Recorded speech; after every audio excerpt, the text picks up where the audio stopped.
Hello! It has been so long since I've done a talking video while I'm not walking. It is Friday, April 27th at 11:47 a.m. So I'm going to get straight to it. I have this idea about a dream experiment, which I am working on myself. So the idea is phenomenal cosmic power. Only when you're dreaming, but maybe not. You know that movie Aladdin, and Jafar says, So I was thinking about the fact that the other night I was out for a walk. I was singing a song to myself that I was making up, and I started to think about how when we dream, time and space are suspended. The past, the present, the future, real, unreal. Basically, when you go to sleep, there is the potential capacity to be an immortal, limitless, powerful, phenomenally powerful being, like Jafar said, like you basically could create worlds. So this is my idea, that having the knowledge that dreams can be anything. They can be anything that's completely impossible. I'll get into a few examples, but in your dreams, you are completely, infinitely limitless. And I feel that it's possible and highly probable, and I know some people are already doing this, to harness the power of this infinite power in your sleeping dream time, to harness that in your waking, so-called waking lifetime, in your living time. So I'm aware that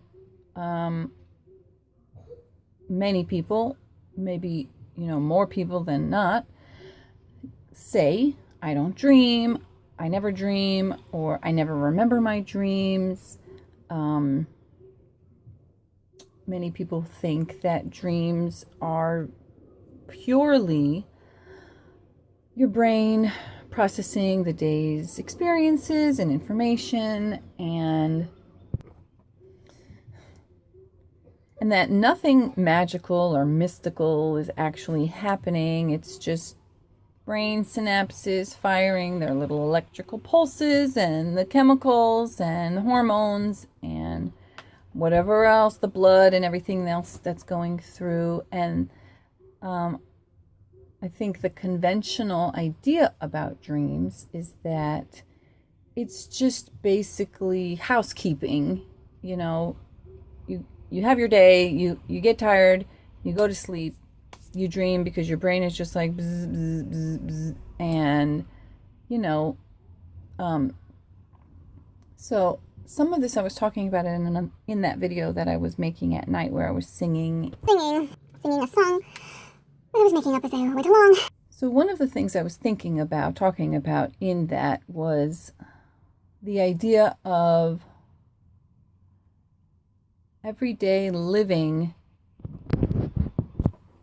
essentially at the same level as the day before, and then as tomorrow, meaning you have an idea, a concept of yourself and your life as this sort of organized routine, and you have your things that you do every day, and you don't really deviate from that. Maybe you go on a vacation here or there, or maybe you do step out of your comfortable sort of life, your day, but it seems like there's a choice.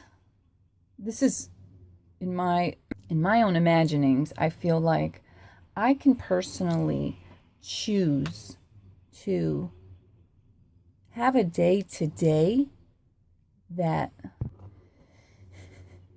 okay, so today is Friday, April 27th, 2018. Now, yesterday I lived Thursday, April 26th, 2018. Now, I am aware that the number of the year, the name of the month, the number of the day of the month, these are all kind of human-made concepts that it's like a framework that we live in so that we can all make sense of stuff. You know, the fact that I could say, well, right now it's 11:56 a.m.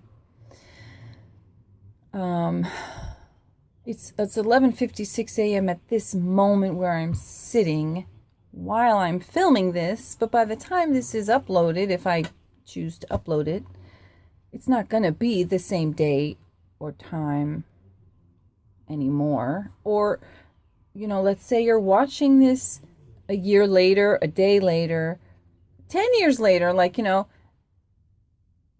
So the point that I'm trying to say is that every single day, like, I get the idea that most people have some sort of goal and they're working towards this goal, and it's like they're over here and they don't think I'm living the same day every day. They feel probably some idea like, no, every day I'm moving closer, closer, closer, closer, closer, like up, leveling. There's a bird, a spring bird over there. Well, I got my camera all perfect. I'm not going to turn it around, but I have a nice view out this window. So, it's funny. Like, I really dislike video games. Personally, I do not enjoy playing them. I just feel so like, ah!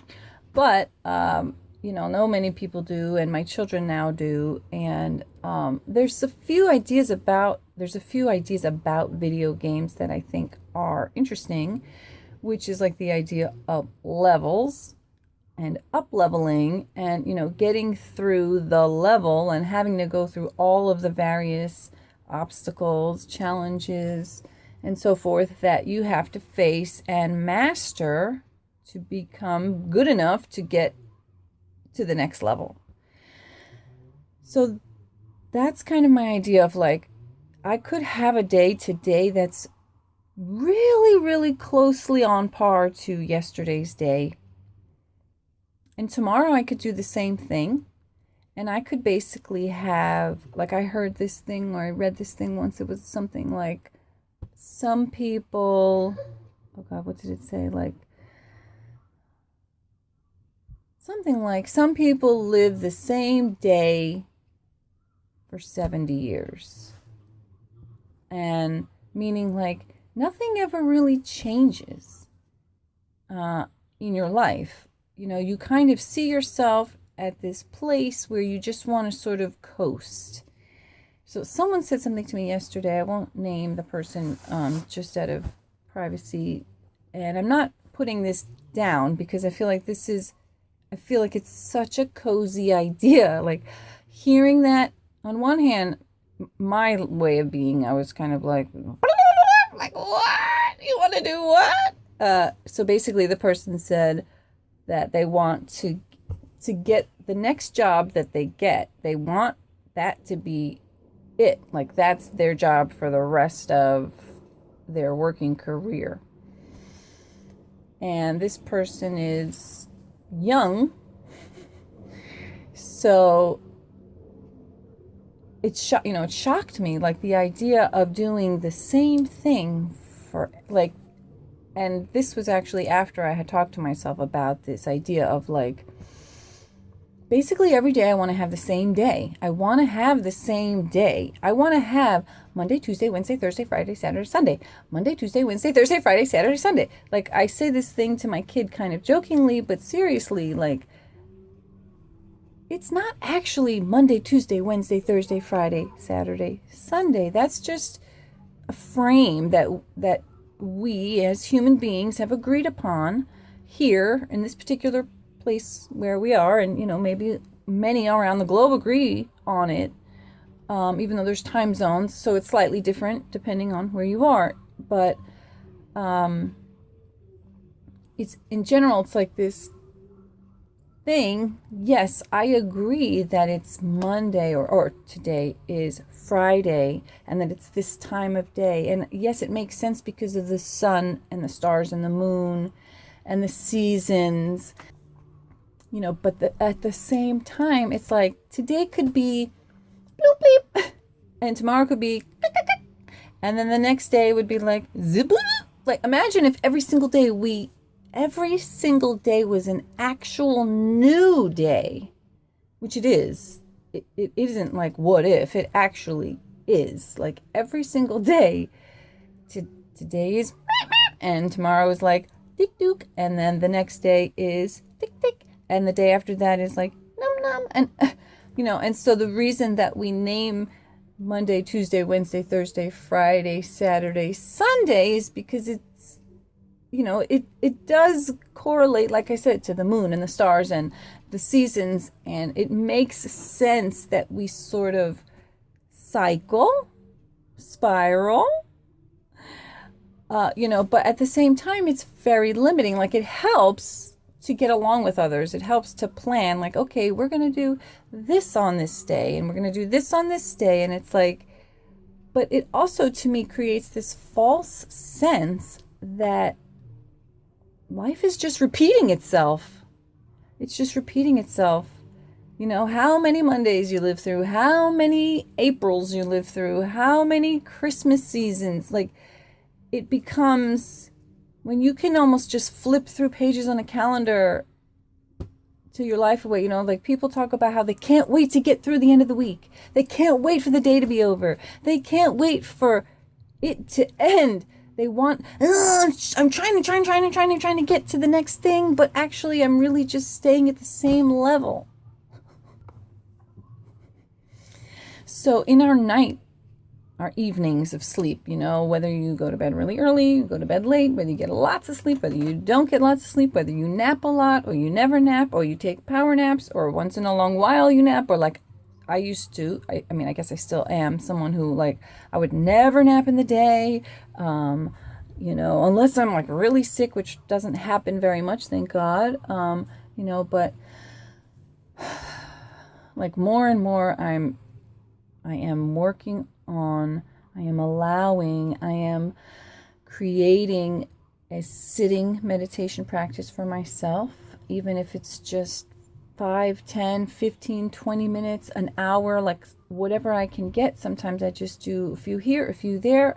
I might do 3 or 4 moments in the day, and maybe they add up to some amount of, I don't know, like I don't even have to time it. It's just about like, when can I just sit quietly and stop thinking thoughts and just be. I watched this amazing 19-minute video yesterday of Eckhart Tolle called Practicing Presence, and just being and being mindfully aware. And he spoke about how all of life is now. Whatever you experience that happened already, it happened in the now. It's past now. It's not happening right now. It was, and it isn't anymore. And those stories, although you don't forget them, they don't have to define you and who you are. Those stories that I had in my past that were painful, that are still very painful, that I'm working through them. And this is kind of part of what I'm saying. Like, I could choose to continue to stay blind, and I could choose to just keep operating each day emotionally, mentally, physically, spiritually. I could operate at the same level that I did yesterday, and I could do that tomorrow, and I could do that for a lifetime of tomorrows. Or I could say, you know what? Just because I've been operating at this level for the past 20, 30, 40, 50, 60, more years? Does that mean that there's no hope for me? You know, many people feel or believe that they have somehow peaked either in their looks or in their financial success or in their bodies' fitness or in their health or in their happiness or in the fulfillment of their dreams or in the opportunities available to them. Many people believe that the peak level for them is at some point that's gone, that they will never get back. And if you hold that belief, that's a self-limiting belief. That means I will never achieve anything greater than what I've already achieved because the peak is past and that's it. It's downhill from now. Or maybe you tell yourself, well, I've lost my peak of my looks or my body fitness, and so I'm just going to focus solely on financial fitness. I'm not going to go for romance. I'm just going to go for money. Or maybe it's the other way around. Maybe you feel like I'm never going to be able to have the power to earn what I previously earned because I don't have the energy or the drive or the motivation or the inspiration or whatever it is that I had at that point that made me do that. And so now, I'm just going to focus on relationships and I'm just going to keep this plateau of a job because I'm comfortable here. I know what I'm doing at the job. I know how much money I'm going to make each week. I know what days I have off and I'm happy with that. And I get good insurance. And I just want to coast. I just want to coast here on autopilot because I just feel so cozy. I love to feel cozy. And I don't like to be uncomfortable. I don't like to be uncomfortable.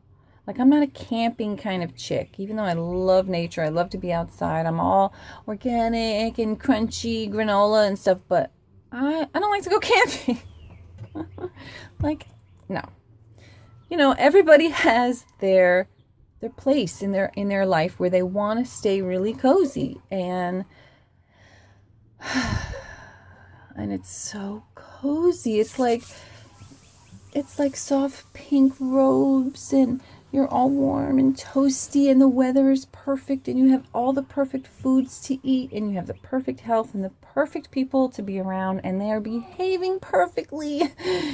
And your body is flawless and your face is flawless and your hair and everything is perfect. You have all of the degrees from those perfect schools.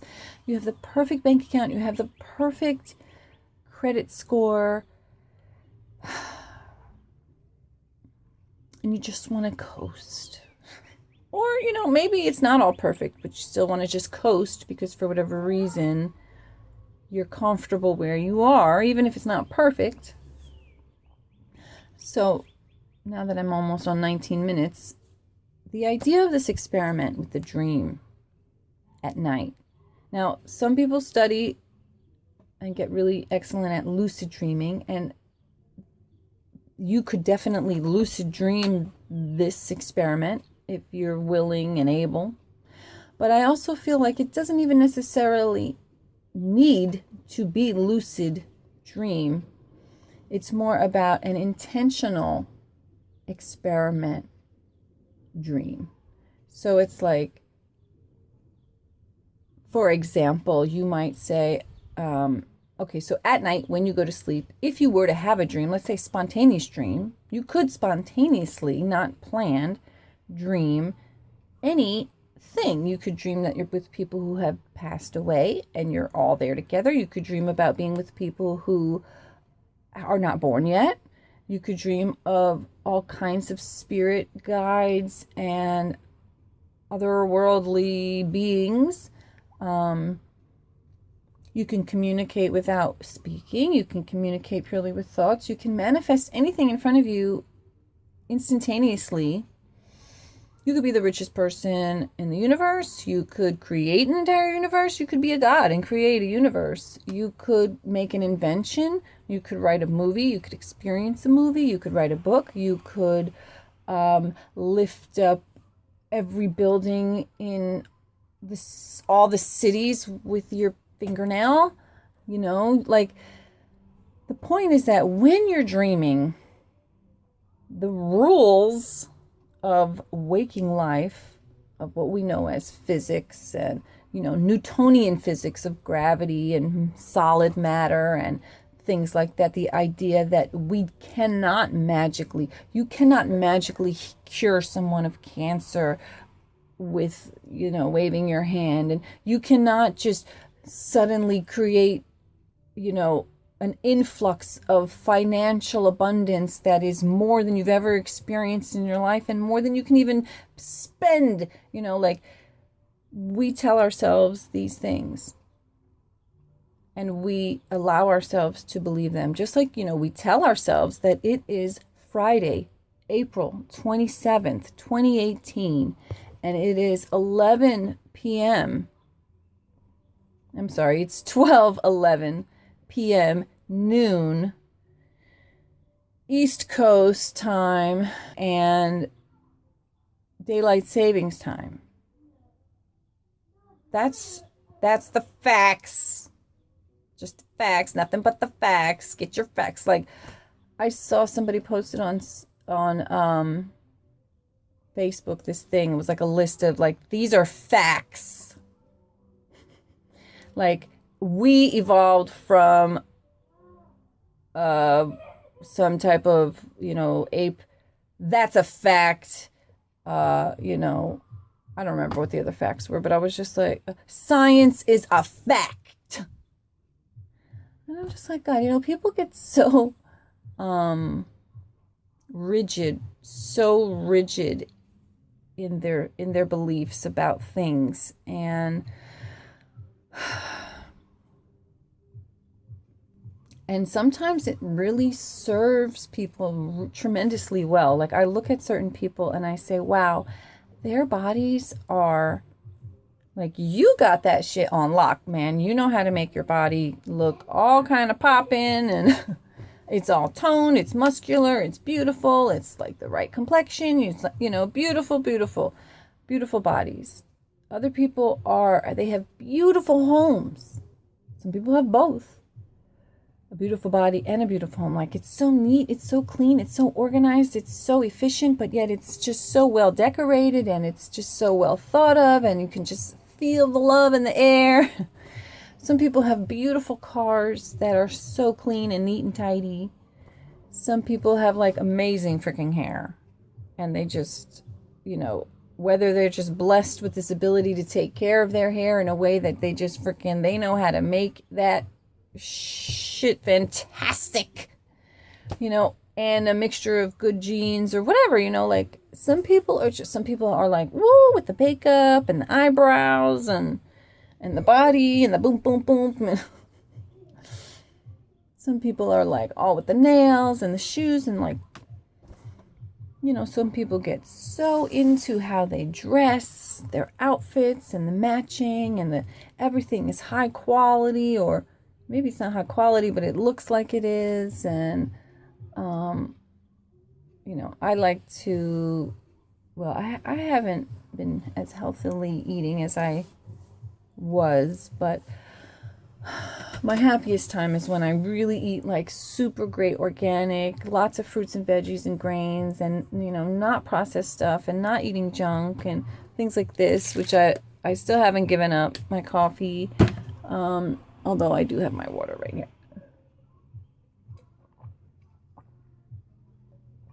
So, this is a long video. In a world, this is something I wrote yesterday. I'm looking at it. In a world of multiversal possibilities, why would I cling to self-limiting beliefs and behaviors that keep love away, that keep friendship love away, romance love away, financial abundance away, emotional growth? So this is the other part. I am experimenting. I am experimenting with imagining my happiest imaginings of joyful love with myself and with others, and allowing new beliefs and new behaviors to evolve. So I've been going through some some emotional stuff. And so like I have found myself, I'm at a certain level, like romance wise and financial wise. And like even just like in my home, like how neat it is or how messy it is, and hoarding and like avoiding. I have a lot of avoidant behaviors where if something is messy and I don't want to clean it up, I just fucking ignore it. Okay? Like I have this amazing ability to just be like, I can't see it. It's messy over there. I don't like that. I can't see that. Yeah, it's over there. Oh, look at that. Nope, I'm not going to look at that. And I do that also with myself emotionally and with a lot of things that I've recently, in the past month, because I've been going through these processes of trying to get to the next level with my own emotions, my own ability to receive and send love. I've been coming into contact with my own walls, my own blocks, my own coping mechanisms, my own defense mechanisms, my own areas that have been hidden. So whether it's dirty dishes in the sink or dirty laundry or clean laundry that I don't want to fold or dust under there or whatever it is that I just like, I'm just not going to look at that. That's so dirty. I'm not going to look at that. No, I don't know. I want to go look over here. I want to go make a pretty painting over here. I want to dance over here or whatever it is that I want to do. I'm reading this book or I'm writing or I'm thinking about this. And like I always have something much better to do to occupy my awareness, my time, my thoughts, my behavior, that it makes it easy for me to avoid the messy stuff I don't want to deal with. And, you know, having to be like, okay, I'm just gonna wash these dishes. I'm just gonna fold these clothes, or, you know, I'm just gonna get down and like wipe the floor, you know. I like really, oh God, in the toilet, like, oh man, like, ugh. It's like, so of course, what I've noticed is when you don't clean up, it gets gross. And then when you have to clean it up, oh my God, like it takes so much more effort.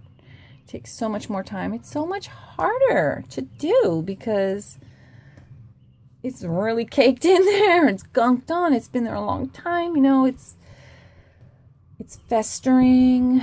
Sometimes mess can like then create, it's like a domino effect, you know. Like, for example, if you don't wash the dishes and there's like food on there and then it's like rotten and then the next day it's like it stinks. And not that I've ever done that, you know, but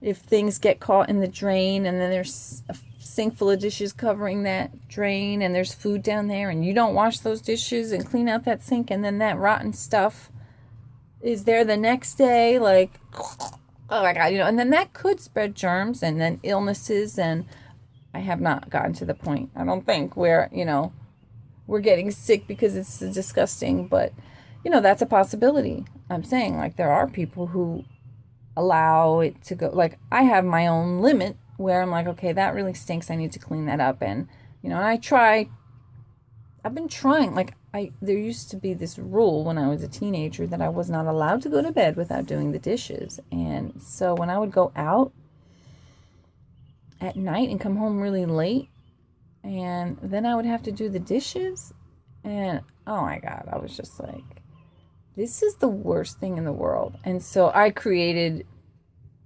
formed this hateful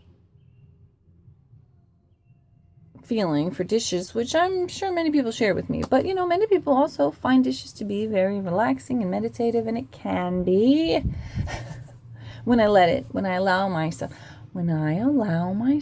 to say, I am going to enjoy this, because when the dishes are clean, it's so much easier to get stuff prepared. And when the dishes are clean, the sink looks nice and it smells better and it feels better and it's just a happier feeling. And so in the same way, when so those past things that happened to me, those dirty dishes of my past, they don't have to define me. But if they're sitting there in the sink and they're rotten, you're going to smell that when you walk in. Meaning, it's inside me festering and it's emanating and it's like creating this sort of like the reason it stinks is because it's like, hello, take care of me. It's sending you a signal that says, this is not healthy. This needs to be cleaned and washed. And so it's like your nose is your sensory connection to like the inner knowing. Like the reason that nasty smell is not good is because that's your way of knowing. So similar, like the nasty pain. So there's a lot of rotten things that happened to me when I was too young to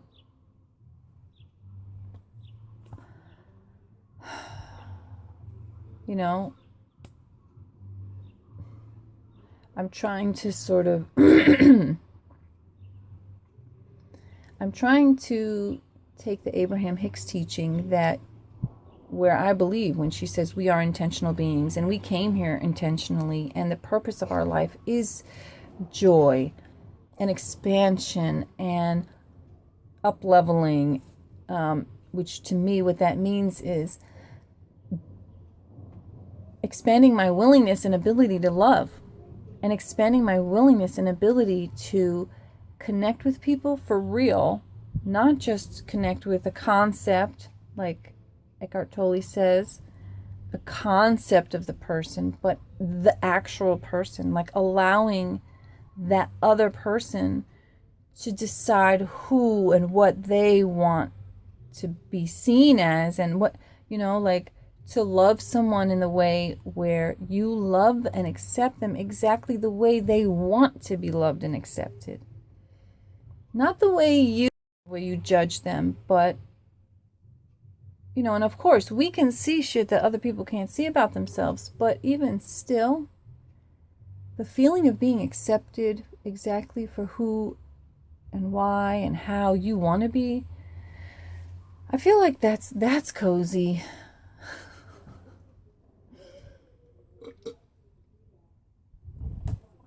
Cozy, but not easy.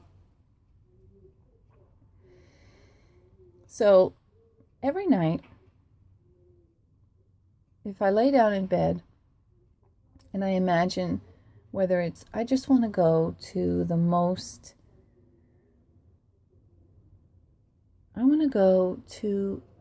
beautiful place that I could possibly dream of. In that moment, it's not going to be the same place every time, probably. Maybe it will, maybe it won't.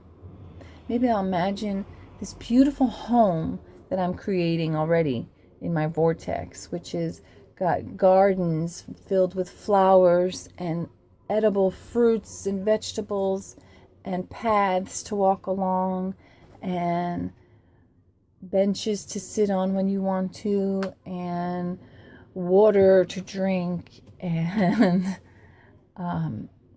this big beautiful house has like multiple porches that sort of are so expansive and big but not around the whole entire thing, but somehow they connect and it's just and then there's like a dance studio and there's an art studio and there's a music studio and a beautiful kitchen, and then we all have our own bedrooms and a beautiful shared living space and a dining area and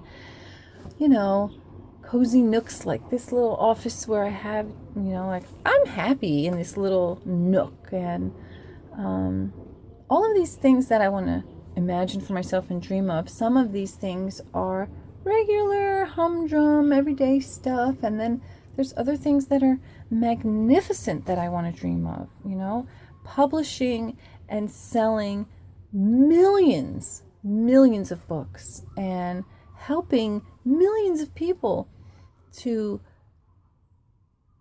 expand their willingness and ability to love themselves and others through practices of self-love and compassion, and through veganism, and through experimenting with, what if every night you set an intention and you imagine the dream you want to have? And it might take you many, many tries. You might try a night here or there and give up and say, it doesn't work. Or you could just try every night. And even if you never actually have the specific dream that you are telling yourself to, and even if you don't even remember what you did dream, so you don't even know if you did or not, I think it is going to be, because I'm going to do this, I'm doing this. It's going to be phenomenal to see what effect is this going to have on my waking life. Like Neil Donald Walsh, I believe his name is, teaches about, I think it was him who was teaching that, the power of your nighttime dreams, you have them in your day. And daydreaming is powerful as well. So you can actually even do this while you are awake. You don't even have to only limit it purely to dreaming while I'm asleep, I'm going to dream. Bring this as well into your day and say, first thing in the morning when you wake up, instead of going right back to your worries, your bills, your aches, your pains, your arguments, your fears, your doubts, your lacks, the don't haves, the I'll never haves, the I was at my peak level of something in the past, instead of going there at all, or if you feel yourself going there or whatever, just intentionally say, I'm going to open my eyes in the morning and I am going to think about my dreams, whether I actually dreamed that dream at night or not. I am going to think about what I want the most. In a world of multiversal possibilities, why would I cling to self-limiting beliefs and behaviors that keep love and success and finances away, and keep health and fitness away, and keep joy away, and keep feeling good away? No. Imagine my happiest imaginings possible. The most impossible happiest imaginings, imagine if those were possible. Imaginings of joyful love with myself and with others and all creatures and the world. And allow new beliefs and behaviors to evolve so that each day I can say, I am going to try to reach a little farther today than I did yesterday, because I want to be more emotionally available. I want to be more physically available. I want to be more spiritually available. I want to be more mentally available. I want to up level. I want to create things that I thought were only in my dreams. I want to dream my dreams and make them real. So let me know if you watch this and if you try it, and I'd love to know what your results are. Thank you. Bye.